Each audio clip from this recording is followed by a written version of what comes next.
No programa de hoje, vamos falar sobre os superdotados e as pessoas com altas habilidades. Cerca de 14% da população brasileira possui este perfil. Nossa convidada é a pedagoga Rosana Oliveira, que é coordenadora e fundadora do projeto Ingênio, Núcleo de Altas Habilidades. Seja bem-vinda, Rosana, tudo bem? Tudo, obrigada. Quais são as características de uma criança superdotada? Temos algumas. Conseguimos identificar a criança com altas habilidades, normalmente com alguma precocidade na fala, na leitura, no interesse em algumas áreas específicas, na matemática, por exemplo, em uma idade que não é comum as crianças terem interesse por essas áreas. Ela tem dificuldade de socialização? Algumas sim, algumas, dependendo da área. A gente fala de 14% porque soma todas as áreas de habilidade. Algumas áreas sim, as crianças têm dificuldade de socialização. Essa dificuldade de socialização é aquela parte que nós já tínhamos conversado fora do programa sobre a questão da idade. Ela não se socializa, ela não se dá muito bem com crianças da mesma idade. Ela procura pessoas mais adultas para ter uma compreensão melhor ou para as pessoas compreenderem ela, é isso? Exato, até porque os interesses podem ser parecidos. Então ela se sente mais à vontade em conversar com uma pessoa mais velha ou estar com uma pessoa mais velha. Ela se sente mais compreendida. Mas você não acha que o fato dela se relacionar predominantemente com pessoas mais velhas, ela perde um pouquinho a infância? É que a infância da criança com altas habilidades, ela já é uma infância diferente, porque os hábitos são diferentes. Gostar de documentários, por exemplo, é diferente de assistir desenhos na televisão. Nós estamos falando de superdotado e você fala de habilidades. Exato. Os superdotados, eles têm habilidades diferentes, é isso? São habilidades diferentes. E isso é um lado bom do superdotado? Sim. O que facilita para o superdotado é a habilidade que ele vai tendo em áreas específicas. Mas pode acontecer, e até é um estereótipo, de achar que o superdotado ele é bom em tudo. E não é verdade. Ele tem dificuldade na socialização algumas vezes, ele tem dificuldade em línguas, ele pode ter dificuldade em habilidades em áreas que não é a dele. Existem habilidades lógicas, matemáticas, interpessoal. É aquele negócio das 8 inteligências? Exato. No caso de um gráfico, por exemplo, eu tenho uma habilidade para história, geografia, o outro para desenho e tal, e os gráficos ficam ali mais ou menos. No caso de um superdotado, poderia dizer assim, dá um pico lá na matemática e um pico de baixa, que bem quase próximo do zero em história, por exemplo. Não, seria isso? Nunca chega ao zero. Não, estou falando próximo. Não. É porque o superdotado, ele vai se interessar e ele vai se dedicar muito mais nas áreas de interesse dele. Porque se ele gosta de história, ele vai investigar, ele vai pesquisar, ele vai procurar informações. Além daquela que é oferecida na escola, é por conta própria. Então, ele vai se desenvolver muito mais dentro das áreas que são as áreas de destaque dele. Agora, as outras áreas, ele não gosta, então não estou muito afim de saber.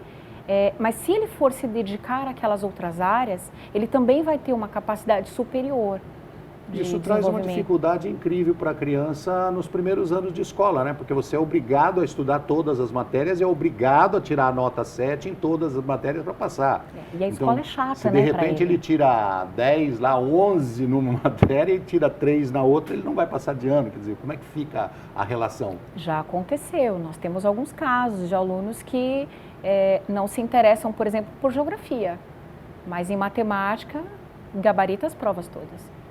Então, olha, se você não se interessar um pouquinho mais por geografia, olha, você vai ficar para trás. Ah, tá bom, então ele estuda e tira nota. Então, tem algumas áreas que realmente são chatas, né, para eles. Eles têm essa dificuldade de aceitar que eles precisam estudar todas as matérias. Quais são os primeiros sinais que a criança dá para mostrar que tem uma superdotação, tem altas habilidades e em que época que isso acontece? Olha, as altas habilidades, o melhor é a gente identificar mais rápido possível, né, até para poder fazer algum algum movimento perante a escola, né, para tentar trabalhar esse desenvolvimento destas áreas. Na idade escolar, é a fase onde a gente identifica melhor e normalmente quem faz esse trabalho é o professor. O professor ele consegue perceber que aquele aluno tem um rendimento superior a outros alunos na escola. Ou que o aluno já venha para a sala de aula sabendo ler, escrever, coisa que os outros alunos ainda estão no processo de alfabetização. Então já se consegue identificar alguns pontos, né, do aluno com altas habilidades nesse período, no período da entrada na escola. A família consegue identificar isso também? A família também? Consegue identificar. Já antes da escola? Sim, mas muitas vezes quem faz isso é o professor, porque para a família, normalmente quando a mãe tem um filho só, ela não sabe se aquilo é normal ou não, se ela não sabe se a criança está no período de aprender a ler ou não, então para ela está tudo bem, né? O professor é que consegue identificar isso de uma outra forma na sala de aula. A superdotação é uma doença, é uma deficiência, é um distúrbio de aprendizagem, enfim, como pode ser definido? Olha, se pudesse dizer que altas habilidades é uma eficiência, eu acho que seria mais adequado, porque o cérebro ele tem uma eficiência diferente, né? Então, até os testes de QI, que são utilizados para fazer essas identificações, ele identifica algumas áreas apenas, ele não identifica todas. Então, por isso que a gente fala em 14%, é porque existem outras áreas que é o pai que vai identificar, é a mãe que vai identificar, são os colegas da escola, são os professores que vão fazer, olha, esse aluno ele se destaca nas áreas artísticas, ele desenha muito bem. Então, ele vai fazer um teste de QI, não vai apresentar isso lá, vai apresentar sim que ele tem uma capacidade visual grande, mas que talvez na área lógica ele não tenha isso. Então, essa identificação é feita pelo professor, pelo pai, é um conjunto de pessoas que vai ajudando essa identificação a acontecer, né? Então, eu acho que não é uma doença, nem a gente pode dizer que seja uma deficiência, porque a gente tem casos de deficiência intelectual na escola, né, que eu acho que é mais fácil da gente agir. Então, a gente tem os alunos que estão na média, que mais ou menos 74% da população está na média, né, mas a gente tem esse 14% que ele está acima da média, que dificulta para o aluno e para o professor também, né, atender a esses alunos dentro da sala de aula, tanto o aluno que ele tem deficiência intelectual, quanto o aluno que tem eficiência intelectual. Então, eu acredito que a palavra mais adequada seria a eficiência intelectual. É um aluno que tem uma capacidade cerebral acima do normal.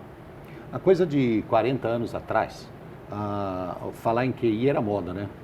Nossa, considerando que nós temos 8 inteligências, como a gente já falou, que de repente o teste de QI está falando, 145, ele testa todas as inteligências para chegar nesse número? Não.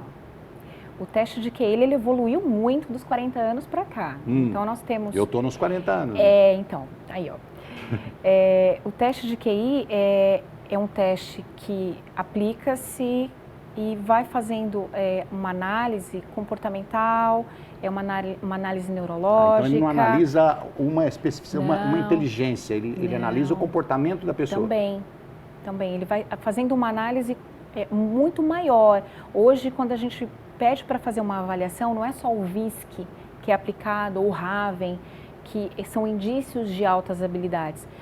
Hoje existe uma bateria de testes que são aplicadas ao mesmo tempo, desde memória, desde testes neurológicos, e esses testes eles também vão avaliar se a criança tem outra coisa associada às altas habilidades, se ele tem um TDAH, se ele tem uma dislexia. Então tudo isso os testes avaliam hoje. O teste ele só não vai avaliar situações interpessoais, situações de criatividade, porque essa parte é o que a gente faz no projeto. Então, o primeiro momento do projeto é a identificação dessas áreas, porque o aluno vem para mim com altas habilidades. Eu só preciso entender em que área que ele tem altas habilidades para poder desenvolver um trabalho para ele. Ele tem alguma coisa a ver com genética? Tem. Dizem que 40%. Tem alguém no passado que tinha altas habilidades? Isso. Você citou agora há pouco que pode ser confundido com o TDAH, Isso. certo? Que é eu tenho que ler aqui, transtorno de déficit de atenção e hiperatividade. Exato. Autismo, a gente vê, tem a ver com autismo também. A gente vê em filmes, por exemplo, autistas com altas habilidades. Sim. Tem vários filmes falando sobre isso. Teria alguma relação ou tem alguma coisa em conjunto? Há situações em que o autismo, né, que é um grau muito mais baixo, porque tem graus de autismo, né, que hoje a gente chama de TEA, que é o Asperger. Normalmente, o aluno que vem para nós com Asperger, ele tem associado a alguma outra situação. Tanto o autismo pode ter TDAH ou TDAH, ou o aluno com altas habilidades pode vir também com o TEA, que é o autismo. Pode ter pode o autismo. vir. E a gente chama de dupla excepcionalidade, quando tem uma dupla... Mas existe uma relação ali para ter isso? Alguns, existe um número grande de Asperger, por exemplo, o Messi, né? O Messi, ele é autista, ele tem Asperger e ele tem altas habilidades na parte motora. Se ele fosse, por exemplo, fazer um teste de QI, não ia apresentar isso, porque o teste de QI vai fazer uma avaliação da inteligência, mas não vai fazer a avaliação da parte motora do Messi. Mas a gente sabe que ele tem essa capacidade motora fora do normal. Então, tem coisas associadas, principalmente o Asperger, dependendo do grau do autismo. O TDAH, ele vai dificultar o aluno que tem altas habilidades a compreender, chegar em resultados onde ele poderia ir mais longe. Ele faz um bloqueio, porque ele atrapalha um pouco a percepção. O aluno ele fica mais disperso. Ou então com a hiperatividade, que é um aluno que a sala está chata, a aula já sei, eu já tenho que esperar os meus colegas aprenderem, então eu vou bagunçar. Então, confunde-se muito o aluno que tem altas habilidades, talvez que tenha até uma hiperatividade associada, talvez, só com TDAH, e aí medicam esse aluno. Nós estamos conversando com a Rosana Oliveira, que é coordenadora do projeto Ingênio. Vamos para um rápido intervalo e já voltamos.